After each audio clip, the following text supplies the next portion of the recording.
Yes people, कैसे हैं आप लोग? होप सो फ्रेंड्स आप लोग सही रहे होंगे। मैं बता दूं, मैं भी बहुत अच्छा हूँ फ्रेंड्स। नाउ फ्रेंड्स, हम लोग स्टार्ट करते हैं अपना आज का डिस्कशन।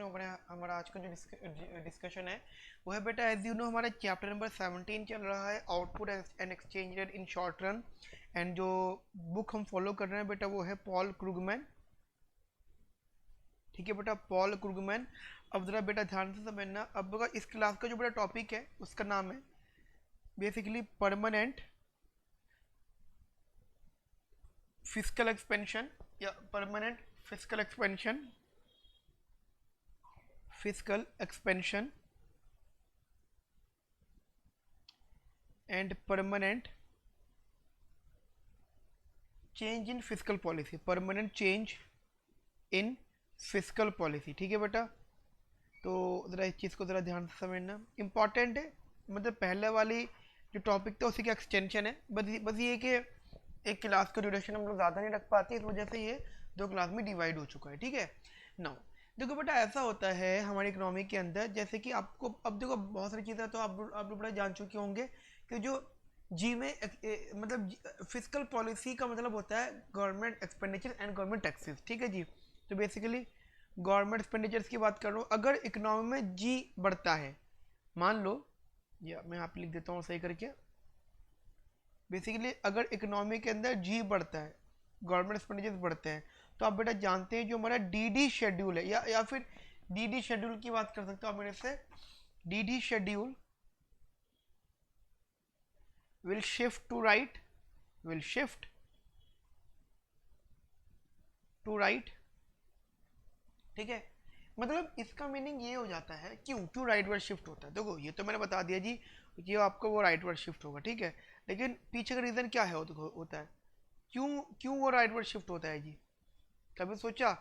वही बता रहा हूँ मैं आपको, मतलब क्यों राइट वर्ड शिफ्ट होता है। देखो ऐसा होता है कि when G increases then basically AD will also increase, क्योंकि बेटा जब गवर्नमेंट एक्सपेंडिचर बढ़ता है तो जो इकोनॉमी का एग्रीगेट डिमांड है वो भी बढ़ जाता है, जिसकी वजह से बेटा हमारी इकोनॉमी का जो आउटपुट है वो बढ़ जाता है। ठीक है, वाई बढ़ जाता है। वाई बढ़ने का इम्पैक्ट, इमीडिएट इम्पैक्ट पड़ता है किस पर?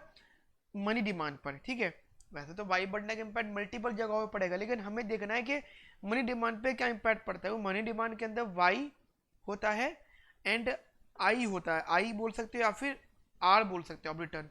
तो वाई का और मनी डिमांड का पॉजिटिव रिलेशनशिप होता है, तो जैसे वाई बढ़ता है वैसे मनी डिमांड बढ़ जाता है, और वो मनी सप्लाई से रिलेटेडली ज़्यादा ही हो जाता है मनी डिमांड। ठीक है, इसका मतलब होता है कि people wants to hold more money, basically more cash. ठीक है, people wants to hold more cash,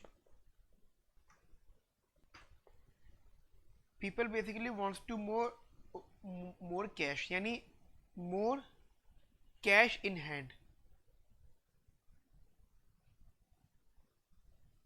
ठीक है, अब देखो वो कब होगा, ज़्यादा कैश इन हैंड कब होगा? देखो बेसिकली मुझे क्या है करना है, अगर मैं कंज्यूमर, मैं इकोनॉमी का पर्सन हूँ, तो मुझे अगर ज़्यादा पैसे चाहिए तो मैं यही काम कर सकता हूँ कि मेरे जो बॉन्ड्स हैं मैं उनको बेचना स्टार्ट करूँगा, क्योंकि बॉन्ड्स बेसिकली मनी कन्वर्जन था। मैंने अपने कैश को बॉन्ड्स में कन्वर्ट कर लिया था। अब मेरे पास बॉन्ड्स हैं, तो अगर मुझे, लेकिन वो कैश नहीं, वो बॉन्ड्स हैं, फिक्स्ड हो चुकी जगह, मेरा जो पैसा है फिक्स्ड हो चुका है, डिपॉजिट है कहीं पर। तो मुझे अगर ज़्यादा पैसा चाहिए तो basically we want to sell more bonds. ठीक है, तो cell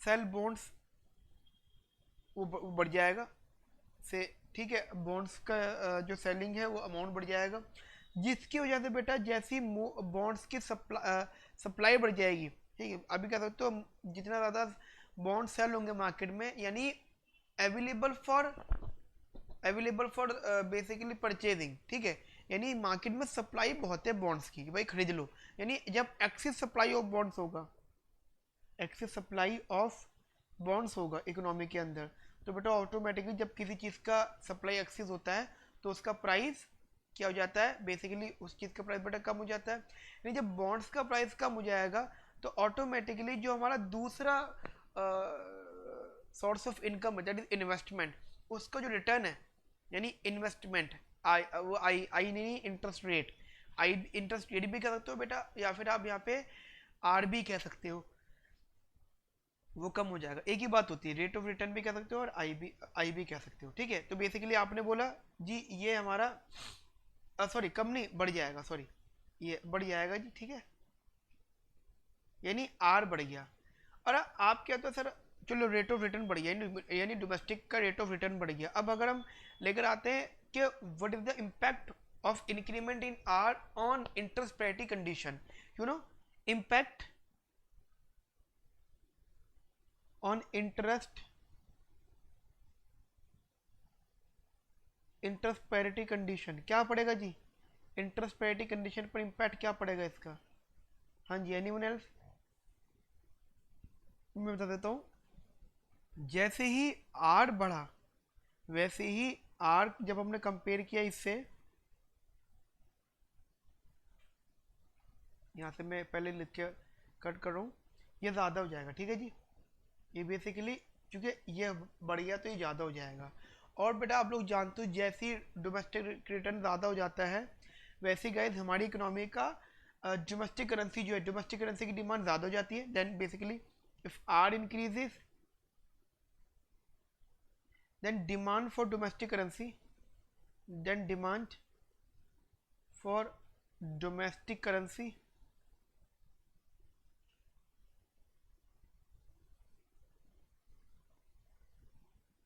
will also increase, demand for domestic currency will also increase।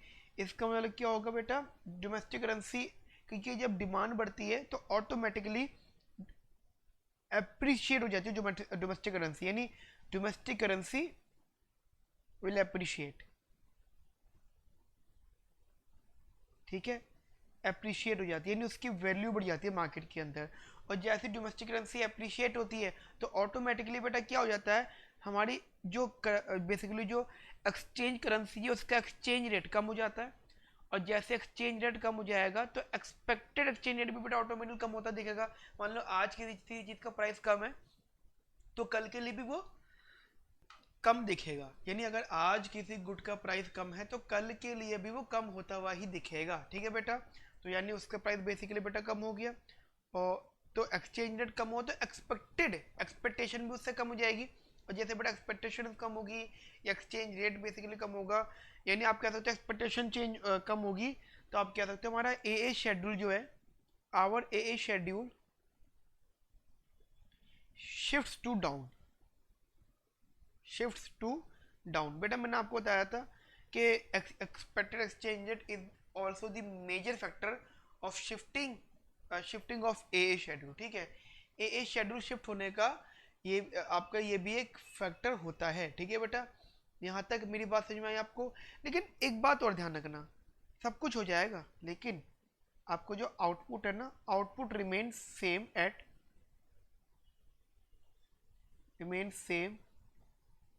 Full employment, ठीक है। Output remain same at full employment, यानी आपने बात समझ ली बेटा, ठीक है। ये सब चीज़ें मैंने बताई, देखो ये सब चीज़ें मैंने बताता गया, लेकिन इसका यूज़ तब है जब इसका डायग्राम बनाएंगे, ठीक है। तो ज़रा एक बार डायग्राम बना लो, और जितनी बातें हमने करी है मैं उसको लिंक करता जाता हूँ साथ साथ, ठीक है बेटा। सबसे पहले हम यहाँ पे जनरल लेवल ले आते हैं, that is E and Y, ठीक है बेटा। और सबसे पहले हमने यहाँ पे इम्पैक्ट लिया है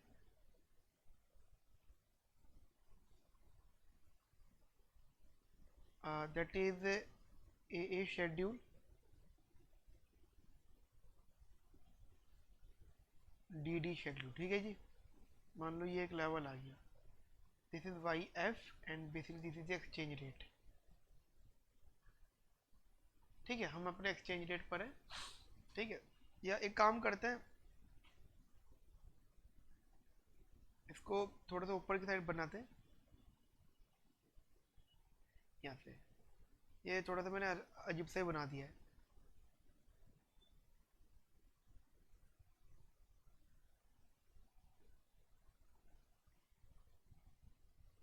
ये ठीक है। मतलब एक्चुअली में डायग्राम को भी ध्यान देना है, ठीक है जी। तो वाई एफ क्या करो सर, पहले वाला ज़्यादा बेटर था, नहीं कोई बात नहीं बेटा, अब जो बन गया सो बन गया। नाउ अब हमारी यहाँ पे बात क्या थी, एक इक्विलिब्रियम था। अब वो कहते हैं जी जब एक एक करके बात करते हैं, जी बढ़ा तो एडी बढ़ा, वाई बढ़ा, मनी डिमांड बढ़ा, उससे मोर कैश इन हैंड हुआ, बॉन्ड्स बढ़े, सप्लाई ज़्यादा हुई बॉन्ड्स की तो प्राइस ऑफ बॉन्ड कम हुआ, रिटर्न ज़्यादा हो गया। ठीक है, यानी हमारा डी शेड्यूल भी शिफ्ट होगा, ये वाली बात समझना, डी शेड्यूल शिफ्ट होगा। ठीक है बेटा, डी शेड्यूल शिफ्ट होगा बिकॉज ऑफ दिस रीजन्स। ठीक है, एंड ऑटोमेटिकली बेटा हमारा ए शेड्यूल भी शिफ्ट होगा। ठीक है, डी शेड्यूल भी शिफ्ट होगा और साथ साथ बेटा ए शेड्यूल भी शिफ्ट होगा। जैसे मैं आपको बताता हूँ, जब हमारा जब हमारा गवर्नमेंट एक्सपेंडिचर बढ़ा था तो बेसिकली हमारा बेटा डी शेड्यूल शिफ्ट हुआ था। हाँ जी बताओ, जी बढ़ा तो बेसिकली एग्री डिमांड बढ़ा, यानी D schedule shift to down. ठीक है बेटा, हमारा एक्सचेंज रेट कम हो गया। ठीक है जी, कम हो गया और आउटपुट बढ़ गया। लेकिन अभी ध्यान से समझना, डी शेड्यूल बढ़ा, चलो कोई बात नहीं, फिर पूरी कहानी हुई। लेकिन बाद में बेटा रेट ऑफ रिटर्न बढ़ा डोमेस्टिक, तो उससे क्या इम्पैक्ट पड़ा कि A schedule will also basically shift to down. और डाउन कहाँ पर होगा जी, देखो समझना, शिफ्ट डाउन होगा। और डाउन कहाँ पर होगा जी, देखिए ये लेवल था डाउन, ये था। ठीक है, ये आपका ए शेड्यूल था। ठीक है जी, अब वो कह रहा है डाउनवर्ड शिफ्ट होगा, लेकिन डाउनवर्ड शिफ्ट होने का सेंस ये होगा कि वहाँ पे कट करेगा जहाँ पे इसका फुल एम्प्लॉयमेंट आ रहा है। ठीक है बेटा, ये वहाँ पर कट करेगा जहाँ पे इसका बेसिकली फुल एम्प्लॉयमेंट आ रहा है। जैसे कि ये डी1 था, ऐसे ही ए1 है। ठीक है बेटा, तो एक्सचेंज रेट हमारा और कम हो जाएगा। ठीक है, तो बस ये बात समझ आनी थी मुझे आपको, बस मैं इसको नोटिफाई नहीं कर रहा है इसको, बट एक्सचेंज रेट हमारा यहाँ पे कम हो जाएगा। ठीक है बेटा, ये तो हमारा बेसिकली डायग्राम, और हमारा ये एक कंडीशन हमने रखी है भाई, हमारा आउटपुट फुल एम्प्लॉयमेंट पर ही रहेगा। यहाँ तक मेरी बात समझ में आई बेटा आप लोगों को अच्छे से क्लियर? चलिए जी, अब छोटी सी इसकी नोटिंग समझ लो। ठीक है, ज़्यादा बड़ी नहीं, बस छोटी सी नोटिंग समझना है यहाँ पर। ठीक है बेटा, तो छोटी सी नोटिंग लिखिएगा आप यहाँ पर, that if there if there is permanent change in fiscal policy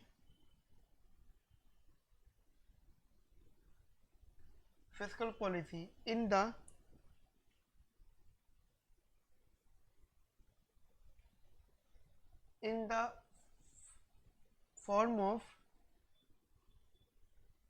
the form of permanent increase in government expenditure,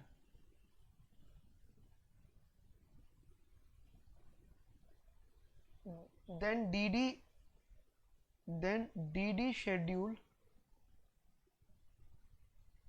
will shift rightward, will shifts rightward. However, with permanent fiscal expansion, with permanent fiscal expansion,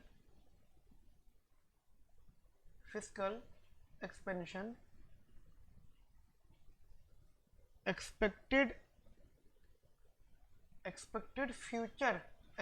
future exchange rate will decrease. Expected future exchange rate या expected exchange rate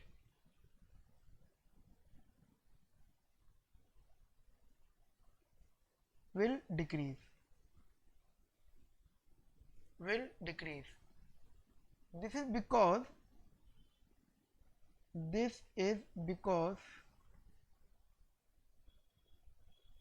we expect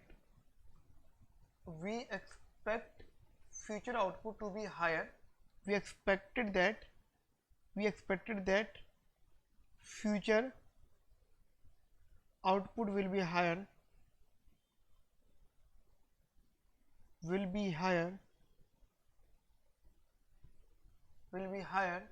which increases money demand,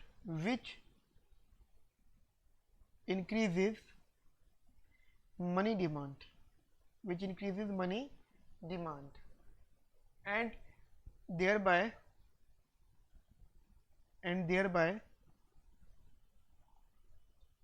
it increases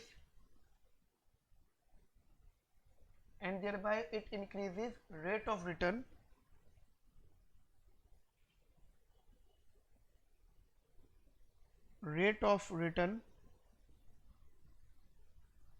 on domestic currency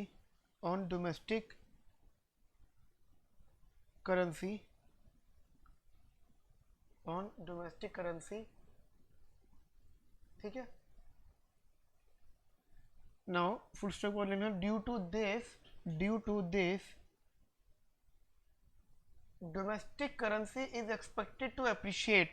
Due to this domestic currency is expected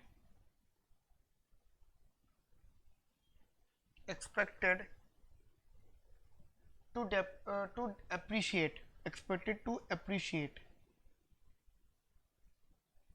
appreciate. Therefore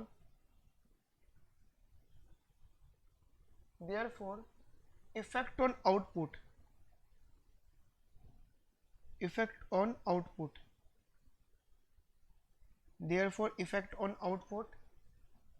will be nil.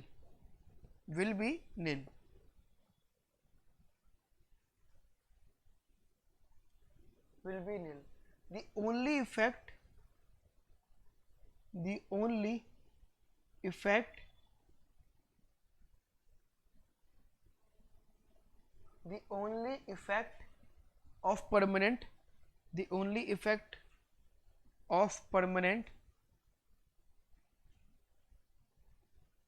only effect of permanent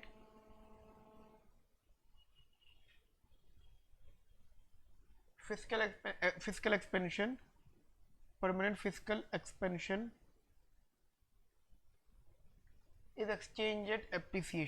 is exchange rate appreciation. The only effect of permanent fiscal expansion नहीं, exchange rate depreciation, क्योंकि exchange rate तुम्हारा कम हुआ है ना, तो exchange rate depreciation और domestic currency basically appreciation.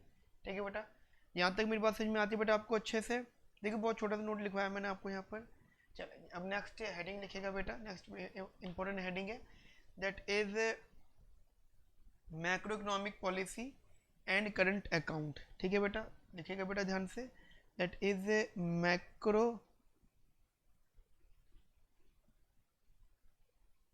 Economic policy and current account.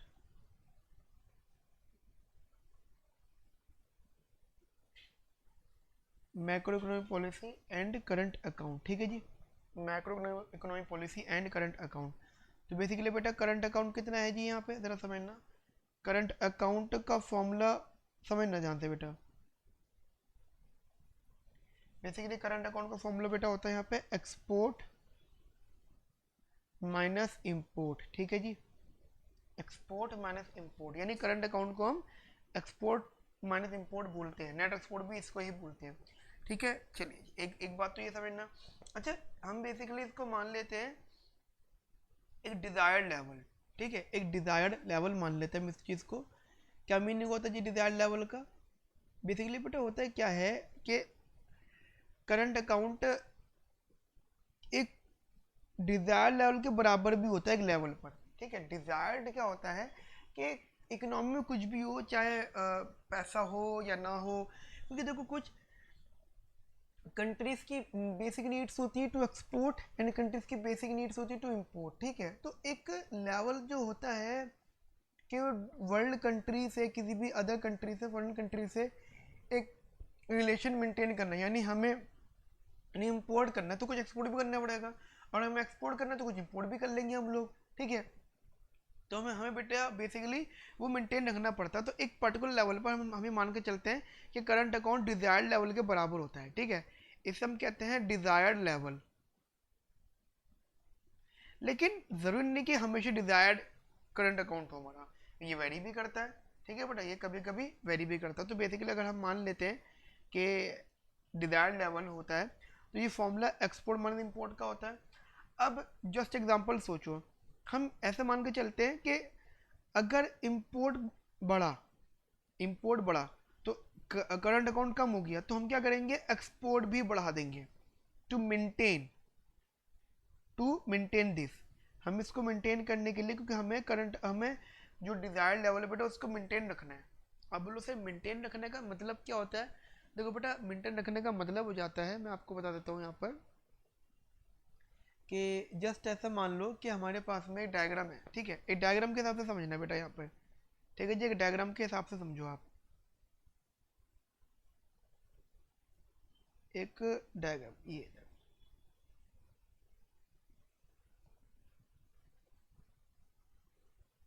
ठीक है। तो ये बेसिकली वाई और ये एक्सचेंज है, ठीक है जी।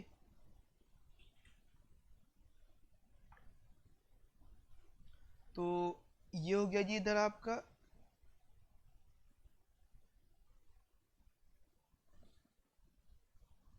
डिजायर्ड लेवल, ठीक है जी। ये हो गया जी आपका desired level, that is current account desired level. तो अब ऐसा समझना बेटा इधर चीज़ों को,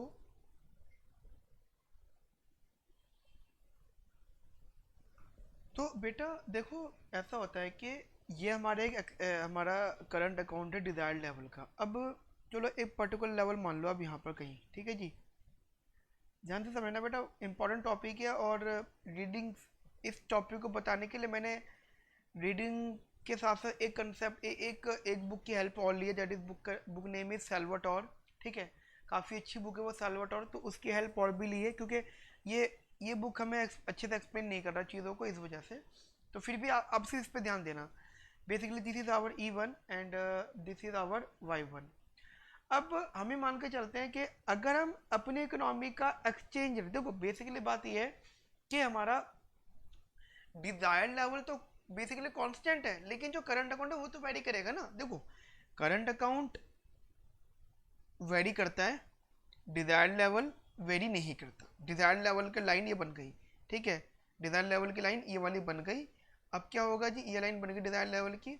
अब क्या होगा जी, अगर करंट अकाउंट वेरी करता है, कभी वो ज़्यादा होगा कभी वो कम होगा, तो हम फिर कंपेयर कर पाएंगे कि हमें मेंटेनेंस कहाँ पे करना है। देखो जैसे एग्जांपल, इकोनॉमी में अगर एक्सचेंज रेट सेम है लेकिन किसी भी रीज़न से आउटपुट बढ़ गया, मान लो हम कहते हैं जी आउटपुट यहाँ आ गया, तो आउटपुट बढ़ गया कुछ भी रीज़न से मान लो, बट एक्सचेंज रेट हमने सेम रखा, तो यानी इसी सेम एक्सचेंज रेट पे अगर आउटपुट बढ़ा हुआ है, ठीक है बेटा, तो एक्सचेंज रेट सेम रखा और अगर आउटपुट बढ़ा देते हैं, तो अब आप ऐसे सोचना है बेटा, जस्ट आप ऐसे सोचो कि एक्सचेंज रेट सेम आउटपुट बढ़ गया, यानी अगर हमारी इकोनॉमी का आउटपुट बढ़ जाता है तो एक्सपोर्ट और import, formula is current account का फॉर्मूला होता है एक्सपोर्ट माइनस इंपोर्ट बेसिकली, ठीक है, जो वेरी करता है। जब हमारी इनकम बढ़ती है तो हमारा बेसिकली समझना जो इंपोर्ट होता है वो फॉर्मूला होता है एम बार प्लस का स्मॉल एम वाई, ठीक है, मैं रिपीट कर देता हूँ। तो जब वाई बढ़ता है तो इंपोर्ट बढ़ता है, और जब इंपोर्ट बढ़ता है तो करंट अकाउंट कम हो जाता है, ठीक है बेटा, ये चीज़ ध्यान रखना। मैं रिपीट कर रहा हूँ, जब वाई बढ़ता है तो इंपोर्ट बढ़ता है, और जब इंपोर्ट बढ़ता है तो करंट अकाउंट कम हो जाता है। इसका मतलब क्या होता है, करंट अकाउंट कम हो गया, यानी करंट अकाउंट कम हो गया, यानी करंट अकाउंट कम हो जाता है तो रिलेटिवली डिजायर्ड ज़्यादा है, करंट अकाउंट कम है, तो हम यहाँ पे कह सकते हैं जी करंट अकाउंट वर्सन हो जाता है, ठीक है।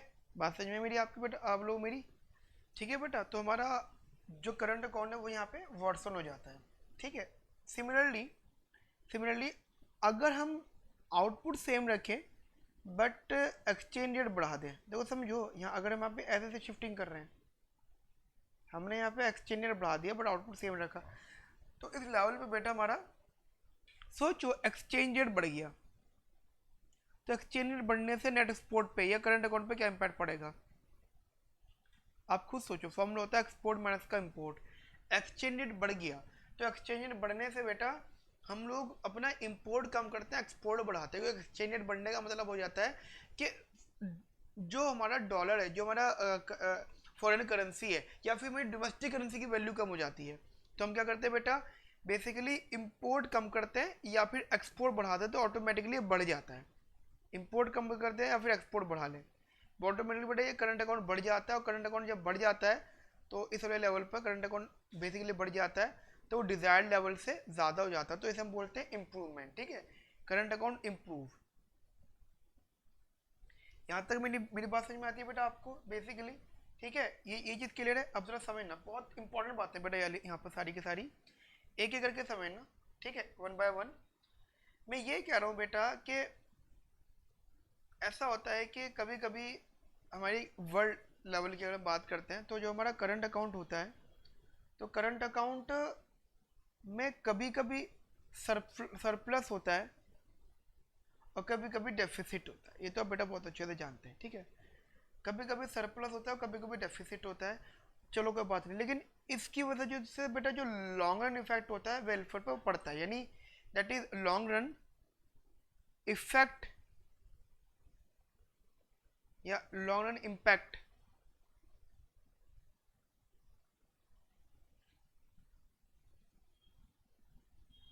On national welfare. National welfare का इफेक्ट आ जाता है यहाँ पे। ठीक है, इम्पैक्ट लिखने ज़्यादा बेटर है।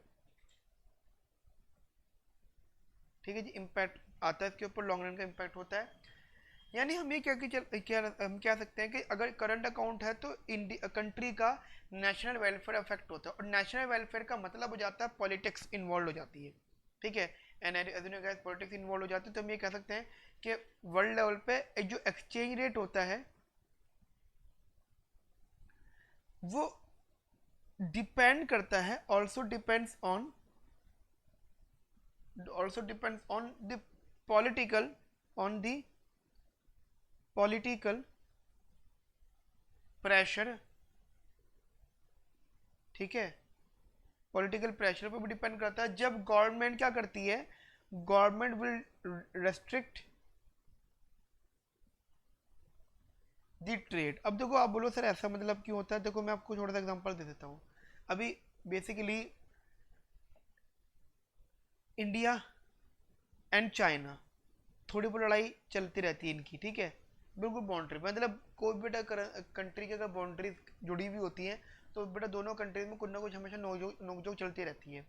तो आर्मी एक अपने लेवल पर अलग मेंटेन कर रही है उनका नोकझोंक। ठीक है, लेकिन होता क्या है कभी कभी के उस कंट्री की जो पॉलिटिक्स है, वो पॉलिटिशियन या पॉलिटिक्स अपने नंबर बढ़वाने के लिए, अपना बढ़िया फेस करने के लिए क्या कर देते हैं, कुछ ऐसे डिसीजन ले लेते हैं जो उनके साइड से लोगों को बड़े अच्छे लगते हैं। मतलब वो लोगों के लिए करते हैं, इकोनॉमी के वेलफेयर, उनके साइड से वेलफेयर होता है। वो कहता है जी हमें लोगों को खुश करना है, अपने वोटर्स को खुश करने के लिए कुछ डिसीजन ले लेते हैं। जैसे कि एकदम से बोल पड़े कि जी चाइना से ट्रेड नहीं करेंगे। अब सोचो, अगर कोई भी कंट्री का पॉलिटिशियन, इंडिया के पॉलिटिशियन कहते थे जी चाइना से ट्रेड नहीं करेंगे, अब खुद सोचो क्या इतना आसान है चाइना से ट्रेड नहीं करना और फिर सर्वाइव करना? आई नो कि हम किसी से कम नहीं है, वी नो वेरी वेल हम किसी से कम नहीं है, हमारे पास बहुत सारी चीज़ें हैं जिनमें हम वर्ल्ड से टक्कर ले सकते हैं। लेकिन पॉइंट ये है कि गाइस क्यों पंगे लेना, हमारी रिसोर्सेज कितनी भी अच्छी हो बट है तो स्केर्स। ठीक है, हमारी क्या, वर्ल्ड की हर कंट्री की रिसोर्स स्केर्स होती हैं। तो मेरा कहने का मतलब क्या है, मैं आपको अपने व्यूज़ नहीं दे रहा हूँ, मैं ये नहीं बता रहा हूँ कि हमें क्या करना चाहिए क्या नहीं करना चाहिए। मैं आपको बस इतना बता रहा हूँ कि कभी कभी क्या होता है कि गवर्नमेंट अपने फ़ायदे के लिए, ठीक है, अपने फ़ायदे के लिए कुछ ऐसे डिसीजन ले लेती है, और उन डिसीजन में मतलब ऐसे डिसीजन ले लेती है जो शॉर्ट टर्म में तो अच्छा दिखने के लिए तो अच्छा लगते हैं, मतलब बढ़िया बातें लगती है, बढ़िया स्पीच हो जाती है, वो बोलकर अच्छा लगता है सब लोगों को जितने वोटर्स होते हैं। लेकिन उसका जो इम्पैक्ट होता है वो बड़ा नेगेटिव पड़ जाता है। अब मान लो जस्ट उसमें सबसे जो इम्पोर्टेंट रहता है वो ये रहता है ट्रेड पर डिसीजन, ट्रेड पर, कंट्री के ट्रेड पर अगर कोई फैसला लेते हैं, मान लो जिन्होंने ट्रेड रेस्ट्रिक्ट कर दिया, कहते हैं जी हम ट्रेड नहीं करेंगे चाइना से। ठीक है, चाइना से ट्रेड नहीं करेंगे, जापान से ट्रेड नहीं करेंगे, यूएसए से ट्रेड नहीं करेंगे, करोगे किससे भाई फिर? ठीक है, किससे करोगे ट्रेड? तो पॉइंट मेरे पास यही है कि ऐसे डिसीजन शॉर्ट टर्म में सुनने के लिए तो बहुत अच्छे लगते हैं पॉलिटिशियन के पॉइंट ऑफ व्यू से, लेकिन बट उसको नुकसान बहुत ज़्यादा बढ़ जाता है। ठीक है बेटा, मेरी यहाँ तक बात समझ में आती है। अच्छा, एक चीज़ ये तो चलो बात समझ में आ गई। ठीक है बेटा, यहाँ तक मेरी बात समझ में आती है। चलो, एक तो चीज़ हो गई, हमने बोला एक्सचेंज रेट डिपेंड करता है इसके ऊपर। अब बेटा देखो, ऐसा होता है कि एक्सचेंज रेट डिपेंड करता है, लेकिन अगर कहीं कहीं ऐसा होता है कि अगर हमारा आउटपुट बढ़ रहा है लेकिन लेकिन हमारा एक्सचेंज रेट रिमेन सेम, यानी अगर हम अपनी इकोनॉमी के अंदर पॉलिसीज ऐसी लगाते हैं जिससे हमारा आउटपुट तो बढ़ जाए लेकिन उस आउटपुट बढ़ने का इम्पैक्ट एक्सचेंज रेट पर नहीं बढ़ता, तो करंट अकाउंट बेटा कम हो जाएगा, यानी वर्सन हो जाएगा। ठीक है बेटा, ये बात हमने अभी जस्ट थोड़ी देर पहले देखी है। एंड सिमिलरली बेटा, अगर हमारा एक्सचेंज रेट बढ़ जाए and output remain same, remains, तो करंट अकाउंट इंप्रूव कर जाता है। ठीक है बेटा, यहाँ तक मेरी बात समझ में आई बेटा आपको? क्लियर? बढ़िया से। चलिए जी, थोड़ा सा यहाँ पे नोटिंग समझिएगा, यहाँ पे ध्यान से देखो। सबसे पहले what do mean by desired level, तो एक बार इसको भी समझ लो, एक बार छोटी सी डेफिनेशन डिजायर्ड लेवल की। अभी कह सकते हो कि X X schedule, excess X X do not for desired level. ठीक है बेटा, desired level XX schedule shows combination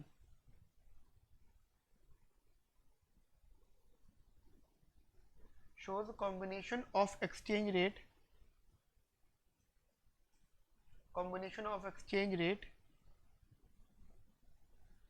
and output exchange rate and output where current account balance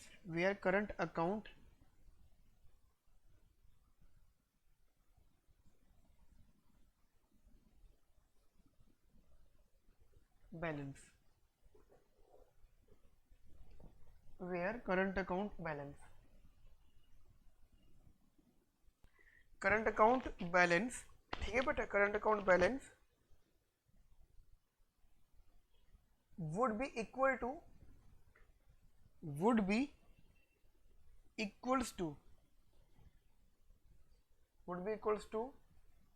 some desired level,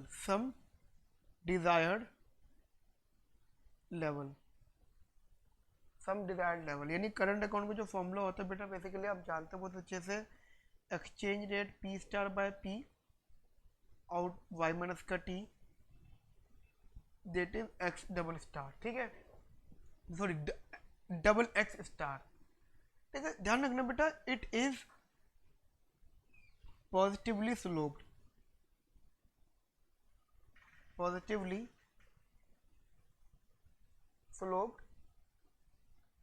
keeping therefore if however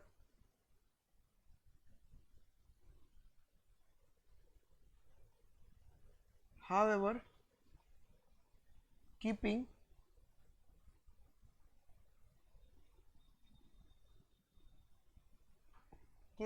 all other factors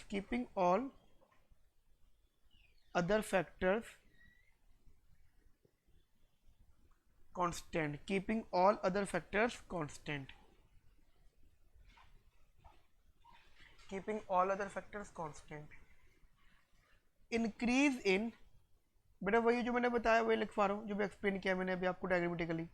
ठीक है, increase in keeping all other factors constant, increase in output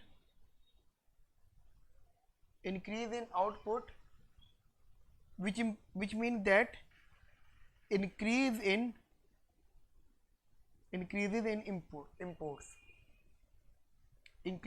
imports, which results या and thereby, कुछ भी explanation लिख सकते हो बेटा, and thereby worsen current account balance,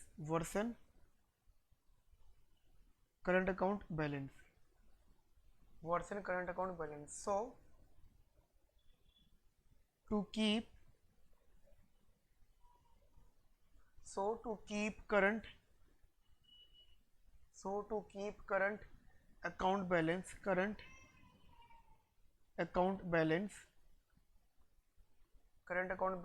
at desired level,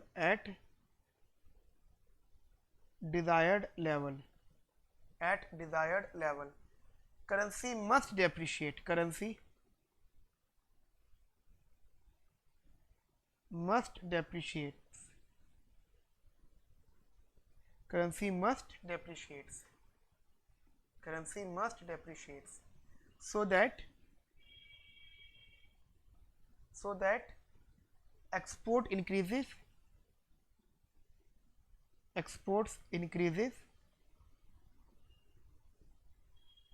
since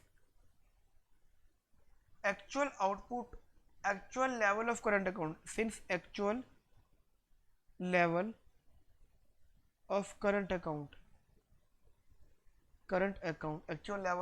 account balance can differ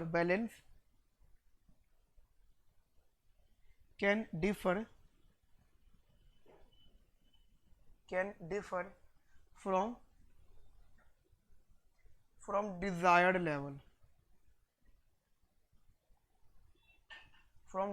level. So economy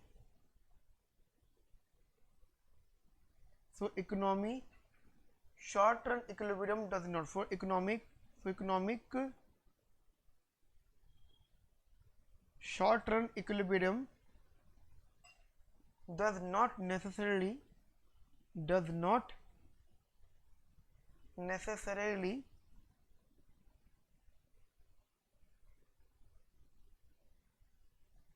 be on XX schedule. ठीक है बेटा। नाउ बेटा अब यहाँ पे देखो, अभी हमने बोला जी हमारा XX शेड्यूल है। अब अगर बेटा मैं एक ऐसा डायग्राम बनाऊँ, मतलब समझना ध्यान से, अगर मैं एक ऐसा डायग्राम बनाऊँ जिसमें DD शेड्यूल भी हो और AA शेड्यूल भी हो, क्योंकि देखो DD शेड्यूल होने का सेंस वही होता है कि वहाँ पे नेट एक्सपोर्ट भी होता है, ठीक है।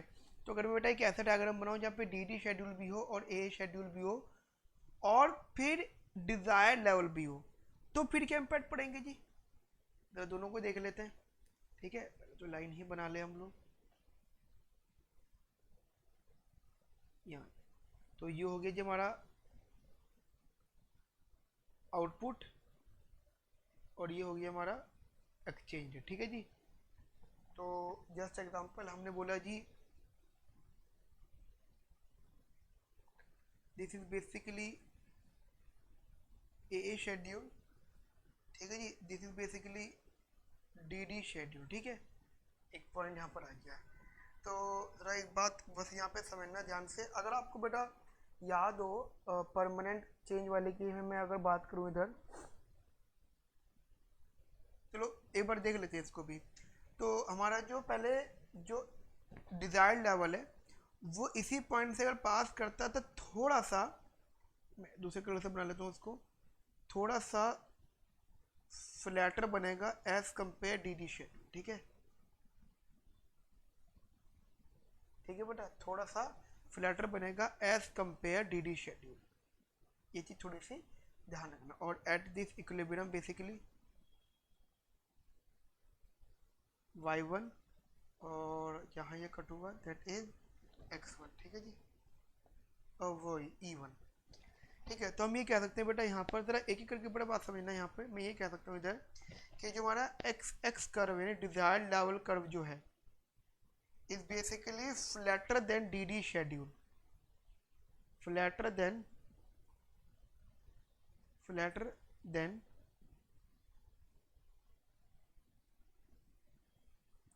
DD schedule. रीजंस भी होंगे इसके बेटा, ठीक है। यानी हम ये कह सकते हैं कि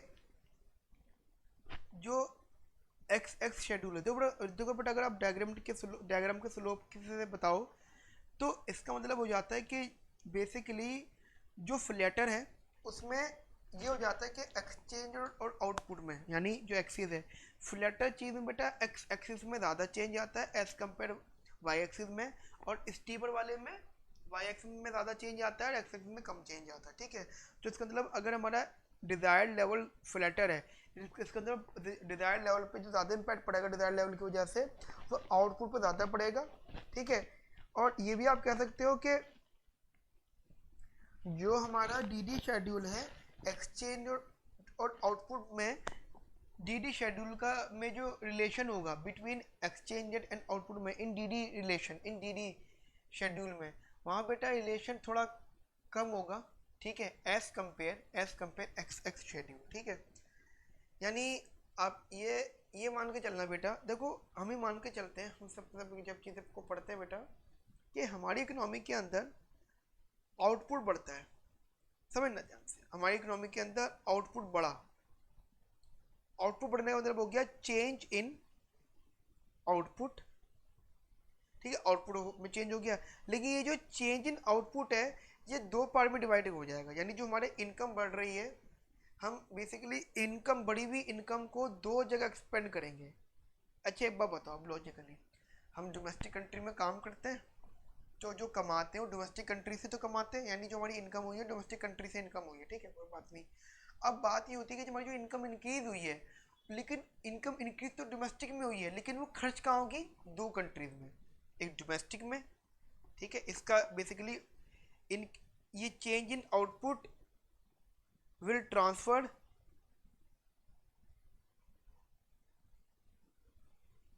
इन टू कंट्रीज, फर्स्ट है डोमेस्टिक कंट्री, ठीक है, एज एक्सपेंडिचर या स्पेंडिंग की एज डोमेस्टिक स्पेंडिंग, ठीक है। और दूसरा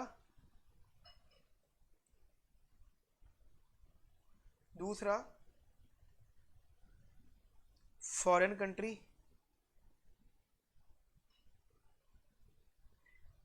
एज फॉरेन स्पेंडिंग,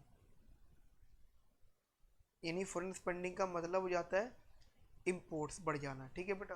यानी यार हमने कमाया डोमेस्टिक में, बट खर्च हमने दो पार्ट में डिवाइड कर दिया, डोमेस्टिक में किया और बाहर फॉरेन को भी डिवाइड किया, हमने भेजा। तो इसकी वजह से बेटा अब जा ये बात बताओ मुझे जस्ट आप लोग, कि हम सब ये बहुत अच्छे से जानते हैं कि एट फुल एम्प्लॉयमेंट लेवल, हम सबको पता है कि जब हमारा फुल एम्प्लॉयमेंट लेवल होता है, बेसिकली फुल एम्प्लॉयमेंट होता है, तो फुल एम्प्लॉयमेंट का मतलब क्या होना चाहिए, मतलब तो यही होता है कि A D is equals to A S होता है ना बेटा, A D is equals to A S होता है। तो हमने एग्रीगेट सप्लाई, यानी वो तो डोमेस्टिकली करी ओनली, बड़ी जो डिमांड करी हमने वो दो पार्ट में कर ली, डोमेस्टिक एंड फॉरेन, तो कुछ तो इम्बैलेंसेस आएंगे।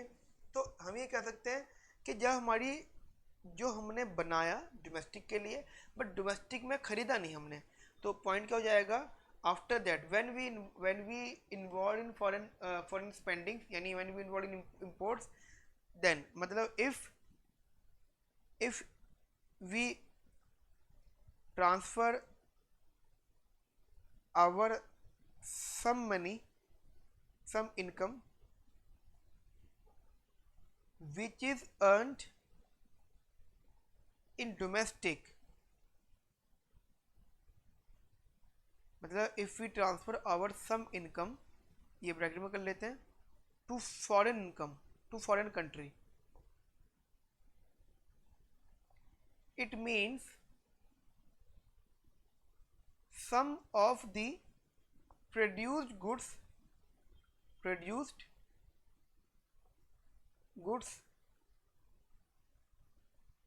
left over for selling, it means excess supply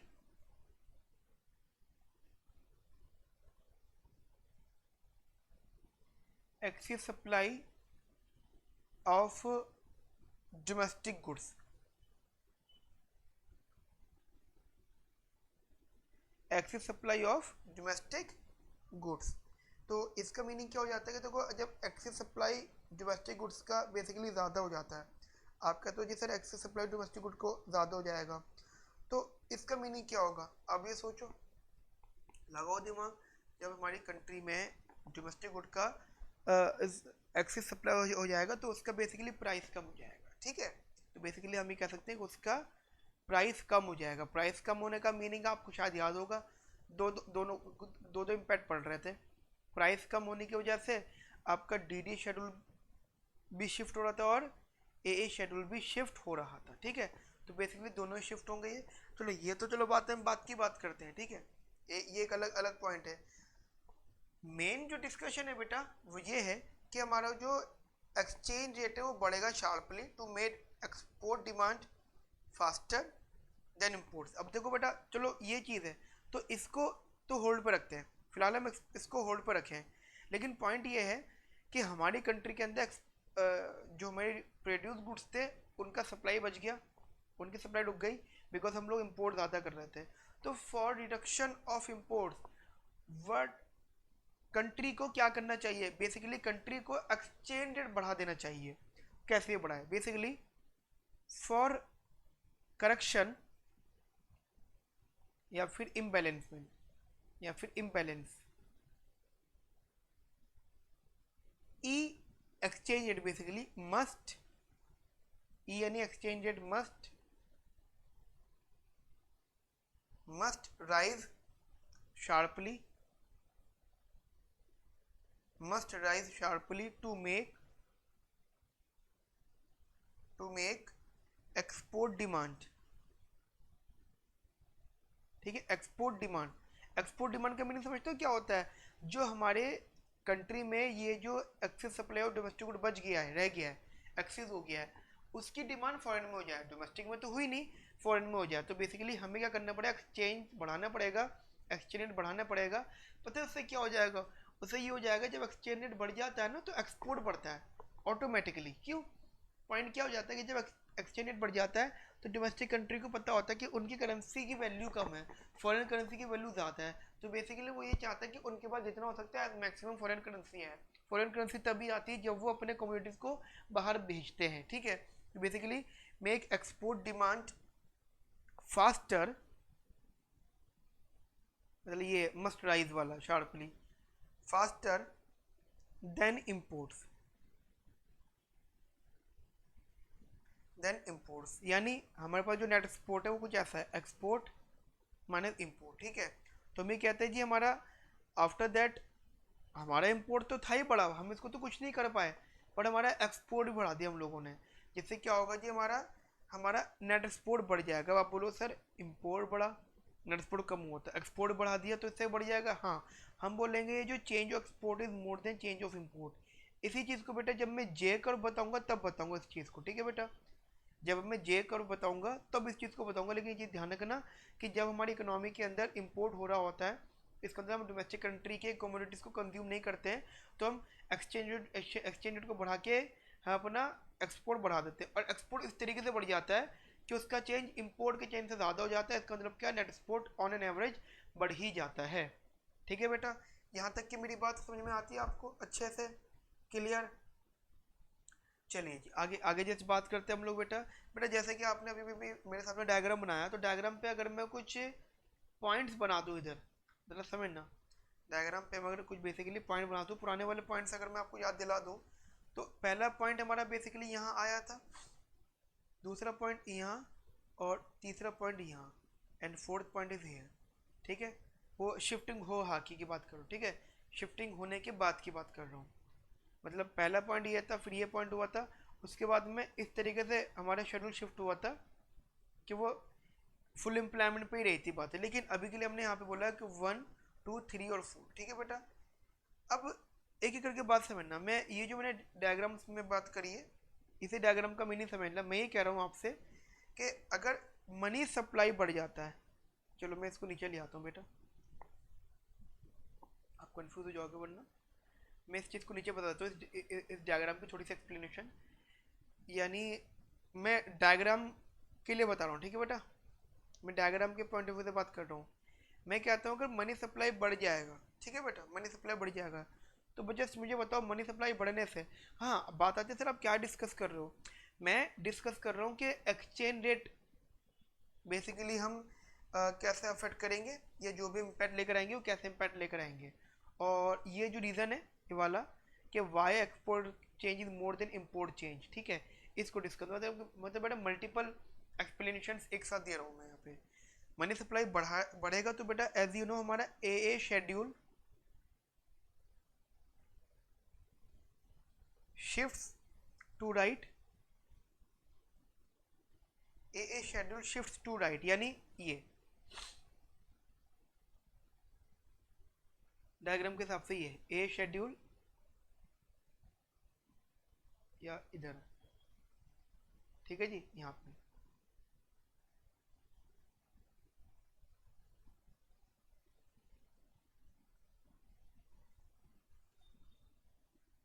ठीक है बेटा, ध्यान रखना बेटा, ये बना तो रहा हूँ मैं, आप भी बना लेना, लेकिन मैं बाद में इस सारे एक्स्ट्रा डायग्राम को रफ कर दूंगा जो मैंने अब बना रहा हूँ, तो आप बेटा 2 डायग्राम बना लो, ठीक है, या फिर इसको भी बना लो, बाद में रिपीट और कर देना, ठीक है बेटा। चलिए एक एक करके बात करते बेटा यहाँ पर। तो मैंने बोला कि अगर मनी सप्लाई बढ़ेगा तो हमारा बेसिकली ए शेड्यूल शिफ्ट होगा बेटा टू द राइट, यानी एट पॉइंट 2।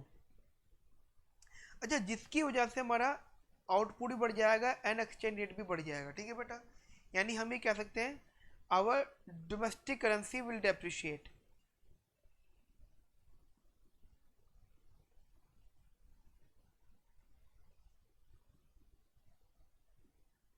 ठीक है, डोमेस्टिक करेंसी बेटा डेप्रिशिएट हो जाएगी। अब एक बार बताओ, जब बेटा अगर जब हमारा एक्सचेंज रेट बढ़ेगा, ठीक है, एक्सचेंज रेट बढ़ेगा, अब लॉजिकल पहले एक्सचेंज रेट की तरफ देखना, मैं ये कह रहा हूँ आपसे, जब एक्सचेंज रेट बढ़ेगा तो करंट अकाउंट इम्प्रूव होगा, करंट अकाउंट इम्प्रूव होगा बेसिकली, यानी आप कह सकते हो कि जो करंट अकाउंट है वो ज़्यादा हो जाएगा डिजायर्ड लेवल से। लेकिन एक चीज़ ध्यान रखना, ये जो होगा ना, it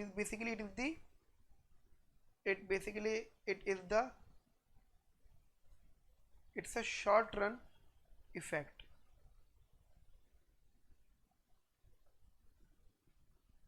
it's a short run effect, ठीक है। नाउ ये बेटा कब था, जब हमने अपनी इकोनॉमी के अंदर ए शेड्यूल को शिफ्ट करने की पॉलिसी लगाई थी, समझ रहे मेरी बात को। नाउ अब क्या करेंगे हम लोग, बेसिकली हम लोग क्या करेंगे अपनी इकोनॉमी में फिजिकल, यानी आप लिख भी सकते हो यहाँ पे, if we expand our physical expenditure, या फिर हम कह सकते हैं इफ,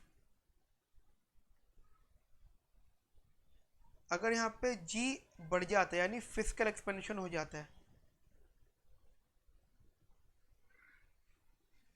ठीक है, अगर जी बढ़ जाता है नहीं फिजिकल एक्सपेंशन हो जाता है, और वो भी टेम्पररी, ध्यान रखना,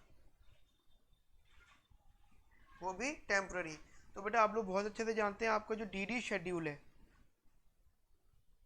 डीडी शेड्यूल बेसिकली वो शिफ्ट हो जाता है, DD schedule shifts to right,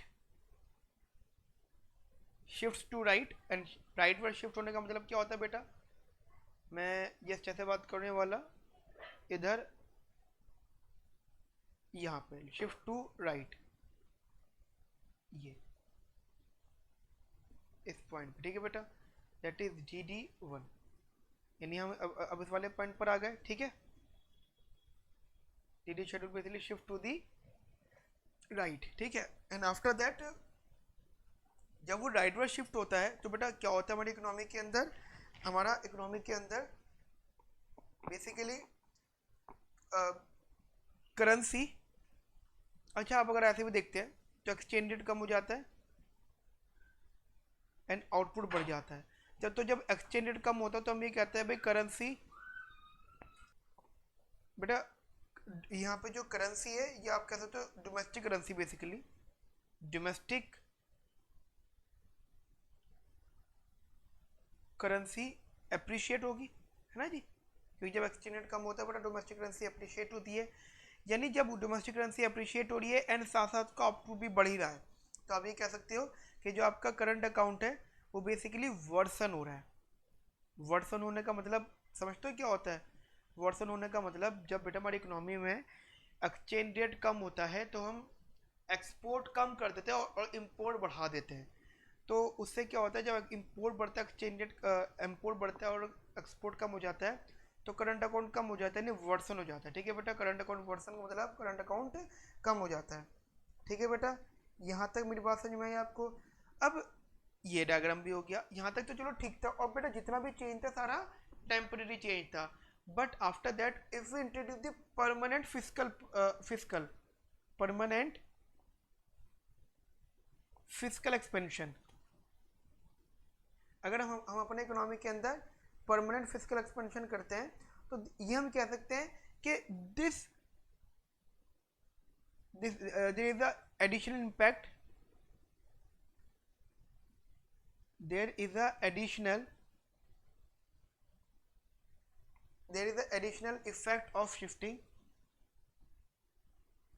effect of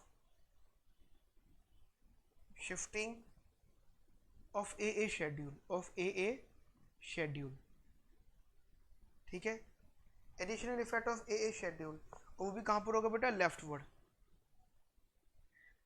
ठीक है बेटा, कहाँ होगा बेटा, वो भी लेफ्टवर्ड, एट यानी एट पॉइंट 4, एट पॉइंट 4 यानी जब जी,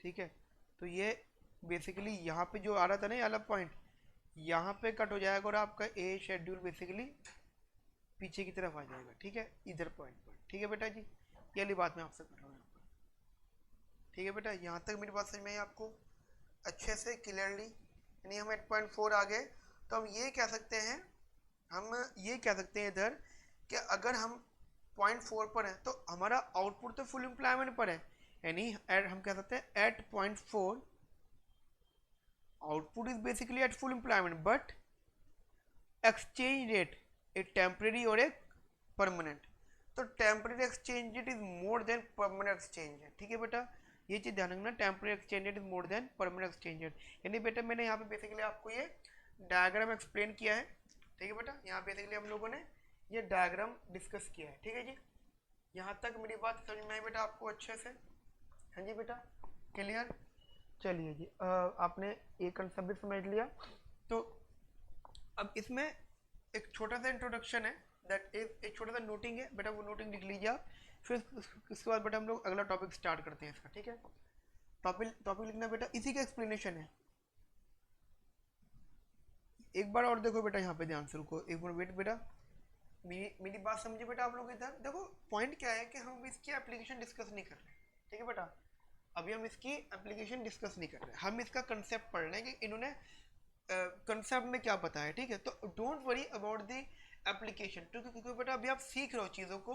हम इसकी एप्लीकेशन डिस्कस करेंगे कि भाई एक्स फ्लैटर होने का मतलब क्या हो जाता है, फिर उससे रेसेंट इकोनॉमी पे क्या इम्पैक्ट पड़ेगा। ठीक है बेटा, तो बात सारी यहाँ से स्टार्ट हुई थी कि अगर हमारी इकोनॉमी के अंदर डोमेस्टिक गुड्स का एक्सेस सप्लाई हो जाएगा तो क्या किया जाएगा। ठीक है, तो वही हमने डिस्कस किया था कि उसके बाद में हम ट्राई करेंगे कि एक्सपोर्ट ज़्यादा करें और इंपोर्ट कम करें, चेंज तो दोनों ही होगा। ठीक है, एंड आफ्टर दैट बेटा वो जो सारे इम्पैक्ट हमने बताया था कि हम अगर एक्सचेंज रेट, अब देखो समझना, यहाँ पे एक्सचेंज रेट चेंज की बात हुई थी, यहाँ पे एक्सचेंज रेट चेंज की बात हुई थी, इधर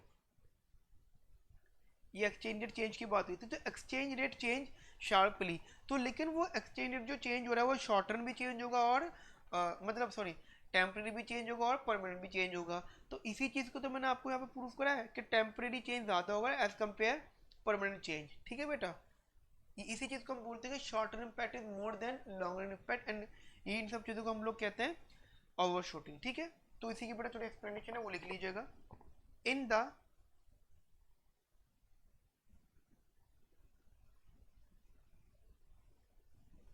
in the case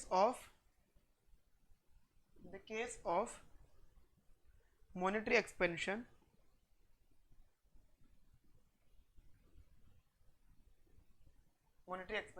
AA schedule will shift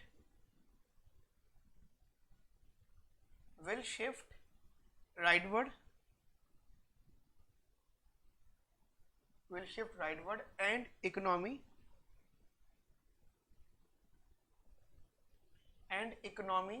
will move from point 1 to point 2, indicating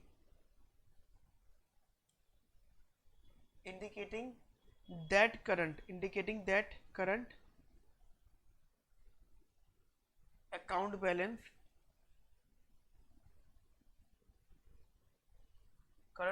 balance increases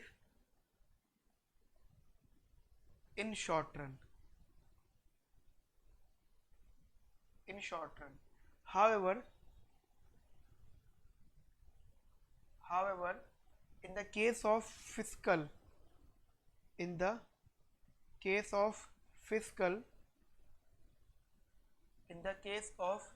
expansion,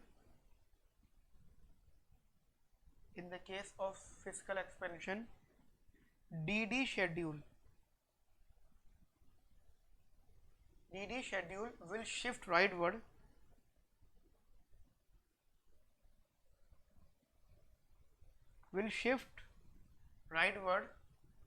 and economy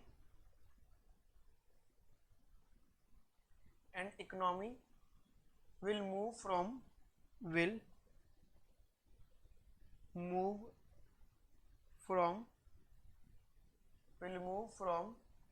point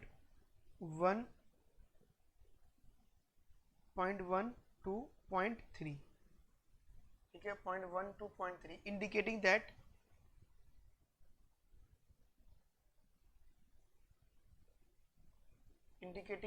current account balance decreases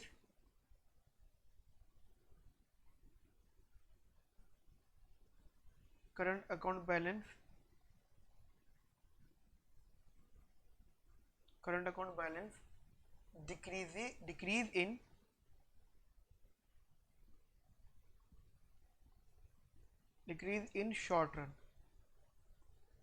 ठीक है, current account balance decrease in short run, ठीक है बेटा। तो यहाँ पे हमारा ये वाला कंसेप्ट पूरा होता है, ठीक है जी, ठीक है बेटा। मेरी यहाँ तक की बात आपको समझ में आ गया अच्छे से। नाउ बेटा आज की क्लास में इतना रखते हैं। अब हम बेटा कमिंग नेक्स्ट क्लास के अंदर हम जो टॉपिक पढ़ेंगे बेटा वही टॉपिक है जे कर्व। तो मुझे आप लोगों को बेटा करवाना है, जे कर्व करवाना है एंड थोड़ा सा लिक्विडिटी ट्रैप का कंसेप्ट बताना है, ठीक है बेटा। बस 2 टॉपिक रह जाएंगे, देन हमारा नॉर्मली बेटा क्लास हमारा सिलेबस मतलब चैप्टर नंबर 17 पूरा हो जाएगा, ठीक है बेटा। बेटा इस क्लास में इसलिए नहीं करा रहा, फिर ये क्लास लेंथी हो जाएगी, फिर आपको दिक्कत होगा। ऑलरेडी क्लास 1 घंटे से ऊपर की हो चुकी है। तो बेटा तब तक के लिए ध्यान रखो अपना, अच्छे से पढ़ो, जितना पढ़ा है इसको अच्छे से पढ़ना। तो बेटा ध्यान रखना ये जो टॉपिक्स मैं आपको पढ़ा रहा हूँ, नाम तो मैं पॉल क्रूगमैन की बात करता हूँ, नाम तो मैं पॉल क्रूगमैन का लेता हूँ रीडिंग का इंटरनेशनल इकोनॉमिक्स के लिए, लेकिन कुछ टॉपिक ऐसे हैं जो वहाँ पे अच्छे नहीं है, तो मैं 2-3 जगह से रेफरेंस लेके बताता हूँ। और प्लस जो मेरे अपने नॉलेज है, ठीक है, मैंने भी काफ़ी नॉलेज बेटा गेन करी हुई, काफ़ी ज़्यादा चीज़ों को पढ़ा हुआ है। तो बेटा काफ़ी सारी चीज़ें ऐसी हैं जो मेरे माइंड में रहती हैं, तो इसलिए मैं वो भी आपसे शेयर कर लेता हूँ, ठीक है। तो कभी कभी अगर आपको लगता है ना कि मैं कोई चीज़ बता रहा हूँ फिर एकदम से रुक के कुछ और बताने लग जाता हूँ, पॉइंट क्या होता है कि बस मैं ट्राई करता हूँ कि आपको चीज़ें समझ में आ जाए, ठीक है। तो मैं 2-3 जगह से रेफरेंसेस लेता हूँ। अभी तो बेटा आप पढ़ते जाओ चीज़ों को, ठीक है। बट जब हम लोग, मैं आपको जब बोलूँगा चैप्टर 17 का डिस्कशन कर रहा हूँ, देन मैं पूरा चैप्टर 17 को एक ऐसे एक्सप्लेनेशन में कन्वर्ट कर लूँगा जिसमें आपको एक टेक में मेरी बात समझ में आ जाएगी। प्रॉब्लम क्या है, क्या मैं अभी एप्लीकेशन डिस्कस नहीं कर सकता क्योंकि अभी आप चीज़ें सीख रहे हो, ठीक है बेटा। तो बेटा अच्छे से इसको पढ़ो, अच्छे से समझना, कोई भी दिक्कत आती है बेटा मुझे बताना, ठीक है बेटा। Okay friends, have a nice day, thank you, bye bye, take care.